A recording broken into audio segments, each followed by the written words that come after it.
हमारा नींद सही नहीं होगा तो हमारी श्वास सही नहीं होगी, हमारा योग सही नहीं होगा, हम प्राणायाम नहीं करेंगे सुबह उठ करके तो हमारा श्वास सही नहीं होगा। जब व्यक्ति को क्रोध आता है तो उसका श्वास भी गर्म हो जाता है। क्यों? क्योंकि श्वास का संबंध मन से है, और जब मन खराब होगा तो मन तो ऐसे भी नहीं लगेगा भगवान में। इसलिए दिनचर्या सही करना है तो उसके लिए राम कथा श्रवण करना चाहिए, क्योंकि राम कथा ही बताएगी कि प्रात नहाई चली रघुराई, अर्थात सुबह में हमें स्नान करना चाहिए। शरीर का धर्म क्या है पहले इसका निरूपण कर रहे हैं कि शरीर का धर्म है कि सुबह नित्य समय से उठ करके पहले प्राणायाम आदि यौगिक क्रियाओं के द्वारा शरीर को स्वस्थ रखिए, क्योंकि शरीर माध्यम खलु धर्म साधन, शरीर धर्म का साधन है। जब शरीर ही नहीं रहेगा तो क्या धर्म करेंगे? अब मर रहे हैं और फिर भी एकादशी करना है, उसके लिए एकादशी नहीं है। आज बहुत लोग एकादशी है, इस बार यह जो एकादशी है भीमसेनी एकादशी,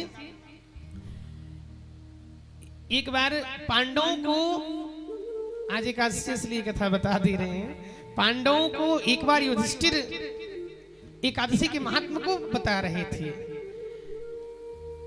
12 महीनों में 24 एकादशी होती है, और जब हर तीसरे वर्ष में एक अधिक मास होता है तो 2 एकादशी और बढ़ जाती है, तो कुल 26 एकादशी होती है।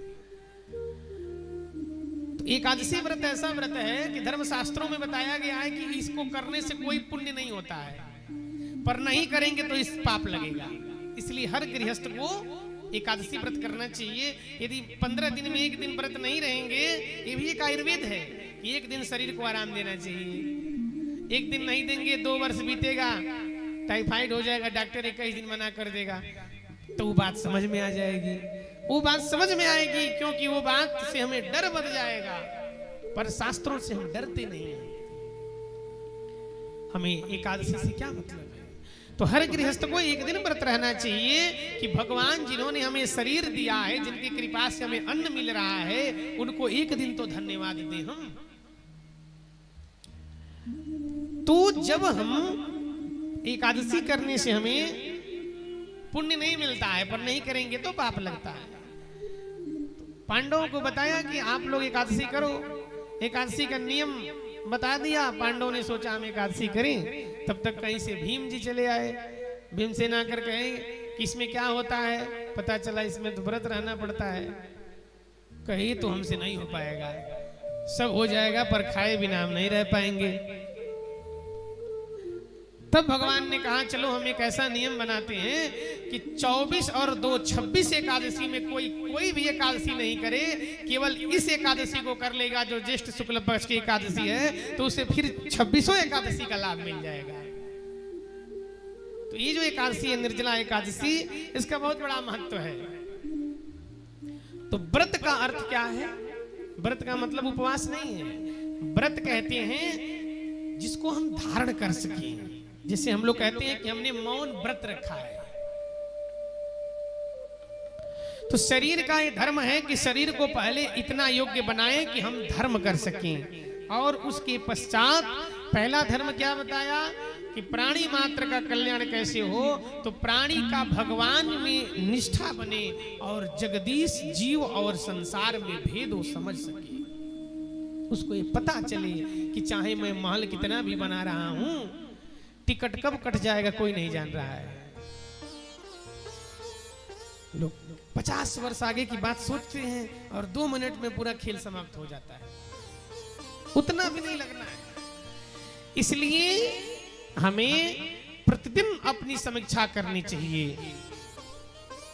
प्रतिदिन हमें अपनी समीक्षा जब करेंगे कि हमने क्या किया अपने लिए, हमने कमाया सब कुछ तो किया, पर हमने क्या किया, रोज अपने मृत्यु को याद करिए, गलती करने से बच जाएंगे।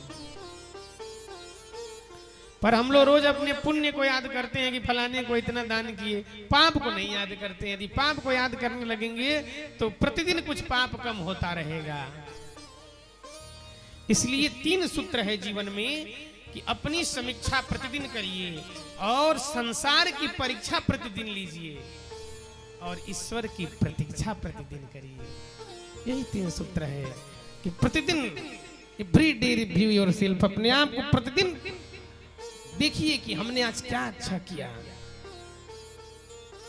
और संसार को परखने का प्रयास करिए कि संसार हमें कहां तक साथ दे सकता है। 5000 लोगों को लोग बाराती लेकर के जाते हैं, घर में विवाह होगा तो 10 दिन 50 दिन पहले से प्रसन्नता होगी, पर जब भगवान का कार्य करने को आता है व्यक्ति तो उसको ये लगता है कि जल्दी से खत्म हो, हमारा कल्याण हो, कैसे भी। कैसे कल्याण होगा? भगवान भाड़े पर नहीं आए हैं, ये व्यवहारिक बात बता रहे हैं, कथा से हटकर बता रहे हैं, क्योंकि यही हो गया है आजकल।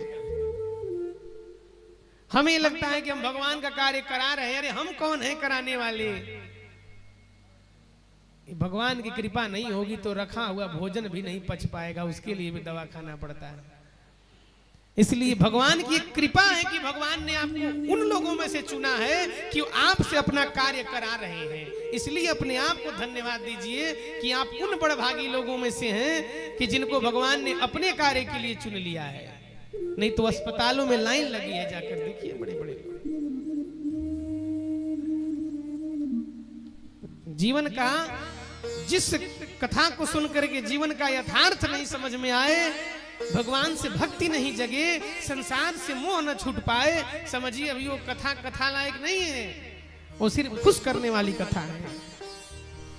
पूज्य डोंगरे जी लिखते हैं अपनी कथा में कि कथा में हास्य रस गौड़ है, कथा किसी को हंसने हंसाने और नचाने के लिए नहीं है, कथा जीवन को सुधारने के लिए। कथा में पहला उत्तर बता रहे हैं सूत जी कि ऋषियों, शरीर का धर्म है कि शरीर को स्वस्थ रखो, अपने दैनिक दिनचर्या को संयमित रखो, अष्टांग योगों का निरूपण करो और उसके पश्चात जीव जगदीश और माया का अंतर समझ पाओ कि क्या मुझे करने से कल्याण होगा, क्या नहीं करने से कल्याण होगा। वैसे तो सब लोग जानते हैं, पर इसको किया कैसे जाए। सब लोग जानते हैं कि सबको मरना है, सब कुछ कर लो, फिर भी छोड़ के जाना है, पर मानते कितने लोग हैं। इसलिए जितना हो सके जीवन में समतुल्यता होनी चाहिए। ये पहला धर्म है कि जितना भगवान ने दिया है, जब भगवान का कार्य हो तो अच्छे से करिए, क्योंकि 5000 बाराती जाएंगे और यदि उसी लड़की जिसका विवाह है एक बोतल यदि खून देना हो तो कोई बाराती उसमें से आगे नहीं आएगा। आएगा उसमें से कोई नहीं आएगा। मुकदमा हो जाए, किसी को गवाही देना होगा तो उन 5000 बारातियों में से कोई नहीं आएगा। कहीं अच्छा व्यवहार हो तो कोई आ जाए आपके स्वार्थ में, पर जिसका परसेंटेज ही नहीं बने उसकी गणना नहीं होती है। पर भगवान के कार्य में यदि आपने भगवान के लिए 2 कदम चला तो विश्वास मानिए कि कोई ना कोई आपको सहायता करने के लिए आ ही जाएगा भगवान की प्रेरणा से। इसके हजारों प्रमाण भक्तमाल की कथाओं में पड़े हैं इसी कलयुग में। इसलिए ये जानिए कि जिसका कार्य करने से नुकसान नहीं हो उस कार्य को व्यवसाय ही 2 मिनट के लिए समझ लीजिए। 2 मिनट के लिए मान लीजिए, क्योंकि व्यवसायी लोग जाते हैं, 2 मिनट के लिए मान लीजिए कि हम उसी में पूंजी लगाते हैं जिसमें हमें लाभ होता है, तो 2 मिनट के लिए भगवान को ही व्यवसाय बना दीजिए आपके अनुसार।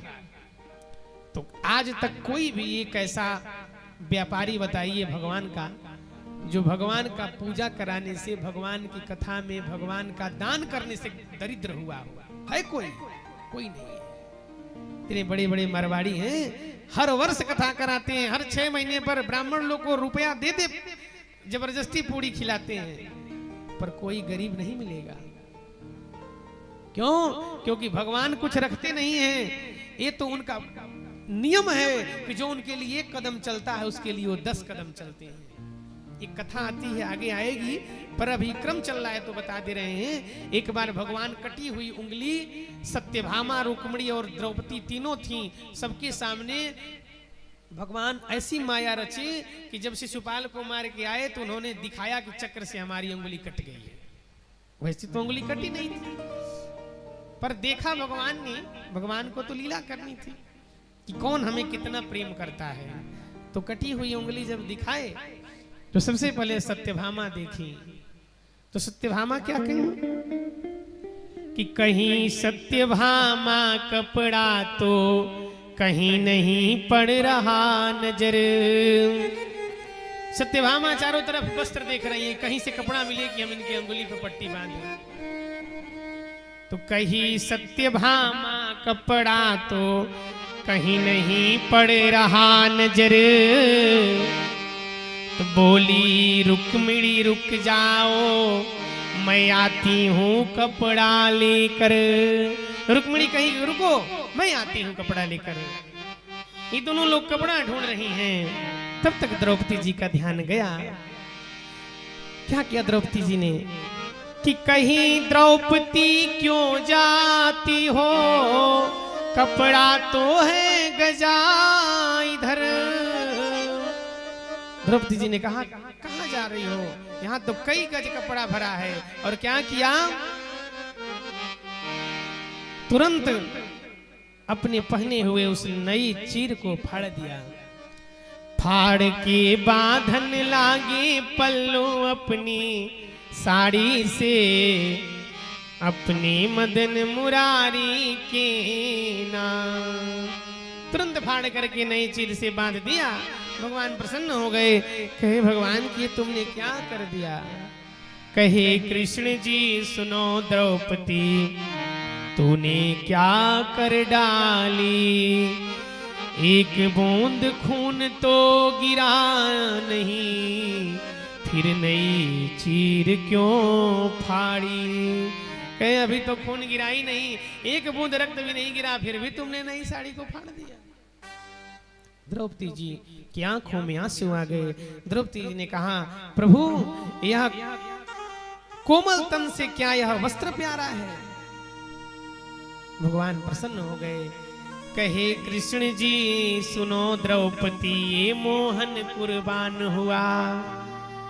एक एक धागे के बदले में 100-100 वस्त्र प्रदान हुआ। कहे कि जाओ, आज से यह कृष्ण तुम्हारा ऋणी हो गया, और समय आने पर ये जो तुमने एक एक धागा हमें अर्पित किया है, इसके बदले में 100-100 गुना मैं बढ़ा कर दूंगा। और जब समय आया तो उस धागे के बदले में इतना वस्त्र दिया, इतना वस्त्र दिया कि खींचते खींचते जब दुशासन है हारा, बोला ए भगवन तेरा है बस सहारा। और इतना दिया कि खींचते खींचते वो हार गया, पर घट नहीं रहा था।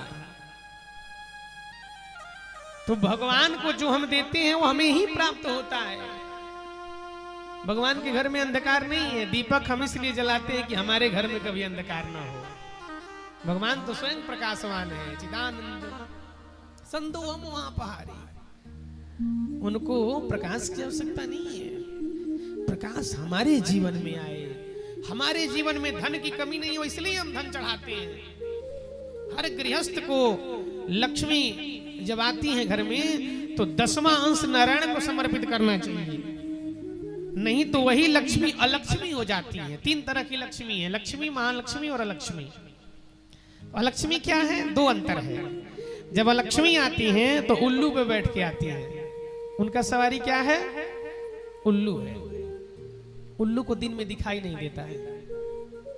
उल्लू वाली जब लक्ष्मी आती हैं तो व्यक्ति मदांध हो जाता है, फिर उस धन का वो दुरुपयोग करेगा। एक व्यक्ति के ऊपर 4-4 गाड़ी रखेगा चलने के लिए। ये क्या है? समझ जाइए कि ये अलक्ष्मी का प्रभाव है।